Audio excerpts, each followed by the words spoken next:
আসসালামু আলাইকুম ওরহমতুল্লাহ।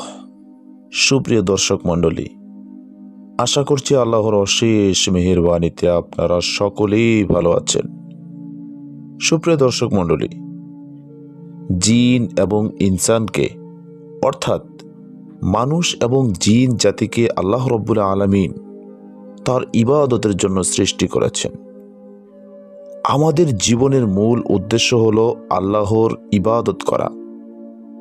ইবাদত বলতে শুধু নামাজ, রোজা, হজ, যাকাত এরকম বড় বড় কয়েকটা বিষয় নয়, বরং জীবনের সব কিছুই আল্লাহর হুকুম এবং নবীর তরিকা অনুযায়ী করা। একজন পূর্ণ ইবাদতকারী ব্যক্তি সে যে তার জীবনের সব কিছু কোরআন হাদিস অনুযায়ী গড়ে তোলে, যে তার কোনো কিছু নিজের খেয়াল বা খুশি মতো করে না, সে মন চাই জিন্দিগি চালায় না। তার জীবনের খুঁটিনাটি বিষয় থেকে শুরু করে সর্ববৃহৎ বিষয় পর্যন্ত সব কিছু আল্লাহর হুকুম এবং রাসূল সাল্লাল্লাহু আলাইহি ওয়াসাল্লাম এর তরিকা অনুযায়ী চালায়। আল্লাহ তাআলা যে ইবাদতের জন্য আমাদেরকে সৃষ্টি করেছেন, সেই ইবাদত আমার ইচ্ছা মতো করলে হবে না, বরং আল্লাহর কাছে তা গ্রহণযোগ্য বা কবুল হওয়ার জন্য অনেকগুলি শর্ত রয়েছে। তার মধ্যে সবচেয়ে বড় শর্ত হলো ইখলাস। ইখলাস অর্থ একমাত্র আল্লাহকে রাজি খুশি করার জন্যই ইবাদত করা। এর সাথে যদি নিজের খায়সাত, নিজের খেয়াল খুশি, নিজের মনের চাহিদাকে যুক্ত করা হয়, তাহলে সেটা ইখলাস পরিপন্থী হয়ে যাবে, সেটা খাঁটি ইবাদত বলে গণ্য হবে না। ইবাদতের সাথে ইখলাসের সম্পর্ক হলো দেহের সাথে রুহের সম্পর্ক। যেমন রুহ যদি না থাকে তাহলে এই দেহের কোনো মূল্য থাকে না, ঠিক অনুরূপ ইখলাস যদি না থাকে তাহলে ইবাদতেরও কোনো মূল্য থাকে না। ইখলাস না থাকলে, বরং রিয়া থাকলে, যত বড় বড় ইবাদতই হোক না কেন আল্লাহর কাছে তার কোনো মূল্যই নেই। কিয়ামতের দিন কিছু বড় বড় ইবাদতকারীকে ডাকা হবে, যেমন আল্লাহর রাস্তায় যারা জীবন দিয়েছে এরকম কিছু লোককে ডাকা হবে। ডেকে বলা হবে, বান্দা, তুমি আমার জন্য কি করেছিলে? সে বলবে, আমি তোমার জন্য আমার জীবনটা পর্যন্ত দিয়ে দিয়েছি। আল্লাহ বলবেন, না, তুমি আমার জন্য দাওনি। তুমি জীবন দিয়েছো এজন্য যে মানুষ তোমাকে বীর বাহাদুর বলবে। তুমি তো যুদ্ধ করেছো এই জন্য যে মানুষ তোমাকে বড় যোদ্ধা বলবে। তুমি যে উদ্দেশ্যে এটা করেছিলে দুনিয়াতে তা পেয়ে গেছো, মানুষ তোমাকে বাহাদুর বলেছে। কাজী আজ আমার কাছে তোমার কিছুই পাওয়ার নেই, যাও জাহান্নামে চলে যাও।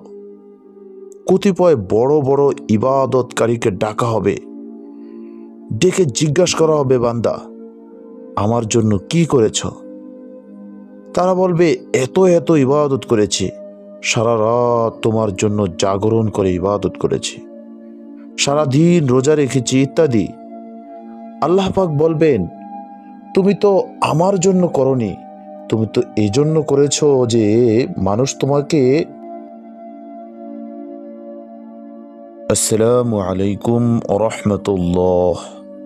সুপ্রিয় দর্শক মণ্ডলী, আশা করছি আল্লাহর অশেষ মেহেরবানিতে আপনারা সকলেই ভালো আছেন।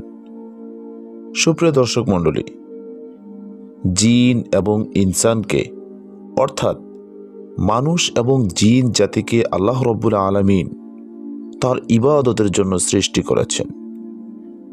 আমাদের জীবনের মূল উদ্দেশ্য হল আল্লাহর ইবাদত করা। ইবাদত বলতে শুধু নামাজ, রোজা, হজ, যাকাত এরকম বড় বড় কয়েকটা বিষয় নয়, বরং জীবনের সব কিছুই আল্লাহর হুকুম এবং নবীর তরিকা অনুযায়ী করা। একজন পূর্ণ ইবাদতকারী ব্যক্তি সে যে তার জীবনের সব কিছু কোরআন হাদিস অনুযায়ী গড়ে তোলে, যে তার কোনো কিছু নিজের খেয়াল বা খুশি মতো করে না, সে মন চাই জিন্দিগি চালায় না।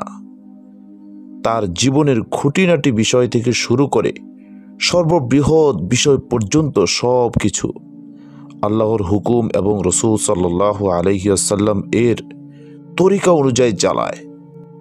একমাত্র আল্লাহকে রাজি খুশি করার নিয়ত ছাড়া অন্য কোনো নিয়তে যারা যা করবে আল্লাহ পাক তা কবুল করবেন না, কারণ সেটা ইখলাসের পরিপন্থী। যদি মানুষকে দেখানোর নিয়তে কিছু করা হয়, অর্থাৎ মানুষের কাছে সুনাম সুখ্যাতি অর্জনের নিয়তে বা মানুষের প্রশংসা পাওয়ার নিয়তে কিছু করা হয়, সেটাকে বলে রিয়া।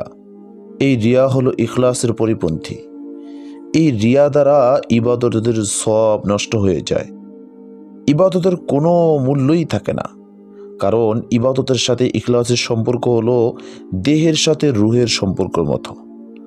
রুহ না থাকলে যেমন দেহের কোনো মূল্য নেই, তদ্রূপ ইখলাস না থাকলে ইবাদতেরও কোনো মূল্য নেই।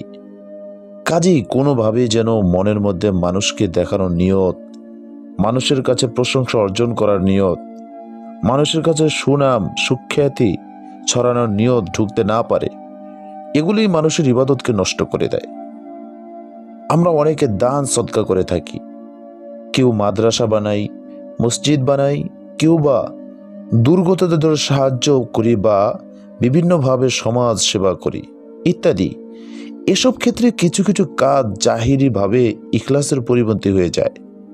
যেমন কেউ মসজিদ, মাদ্রাসা বা কোনো প্রতিষ্ঠান বানিয়ে বললেন, এখানে আমার নামে একটা নেম প্লেট লাগানো হোক। উদ্দেশ্য হলো যাতে মানুষ বোঝে যে অমুকের দানে এটা হয়েছে। যখন বন্যা আসে তখন বিভিন্ন দল ও সংগঠন বন্যা দুর্গত এলাকায় সাহায্য পাঠায়। সাহায্য পাঠানোর আগে দল বা সংগঠনের ব্যানার পাঠিয়ে দেয়। এর উদ্দেশ্য তো এই যে মানুষের জানুক কারা সাহায্য দিচ্ছে।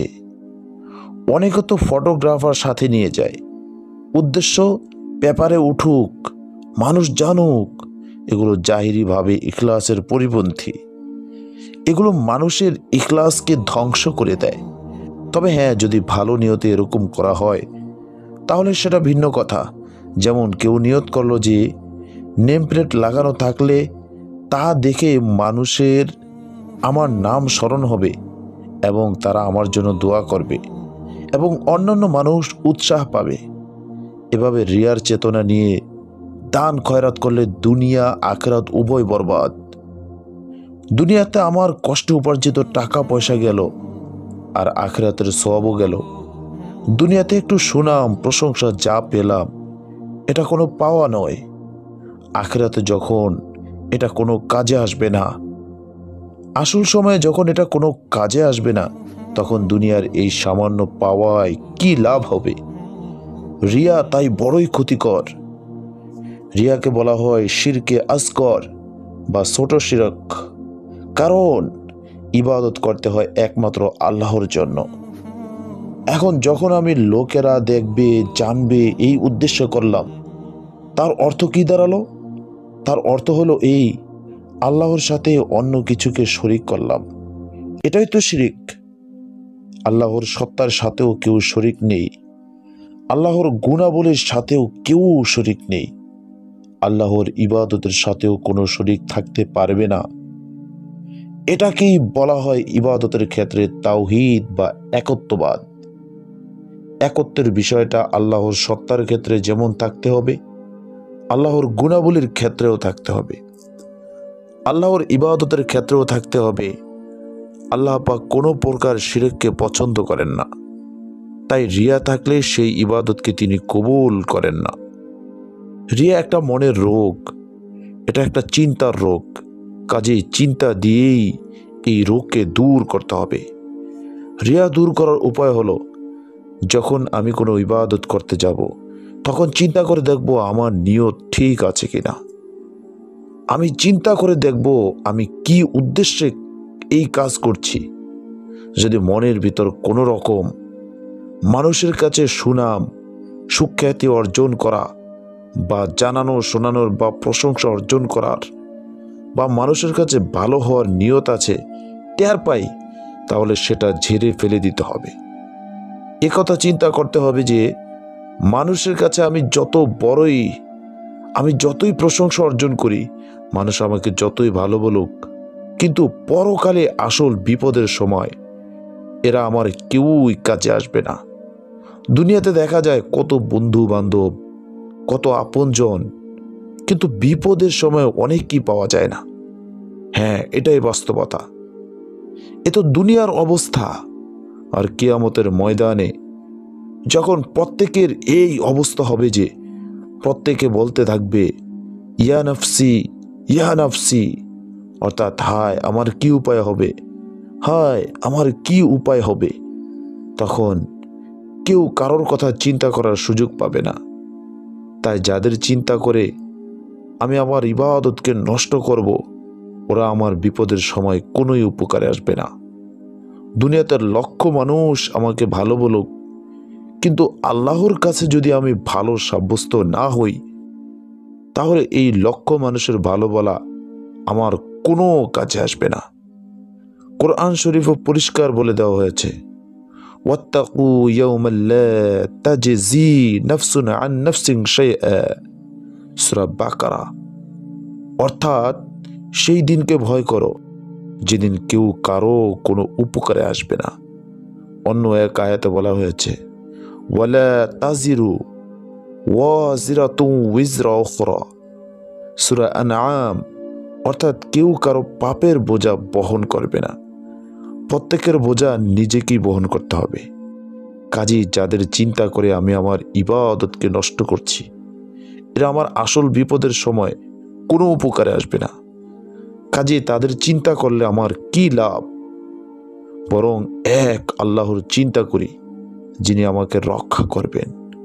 এভাবে চিন্তা করলে মানুষের মন থেকে রিয়ার চিন্তা দূর হয়ে যায়, ইখলাস এসে যায়।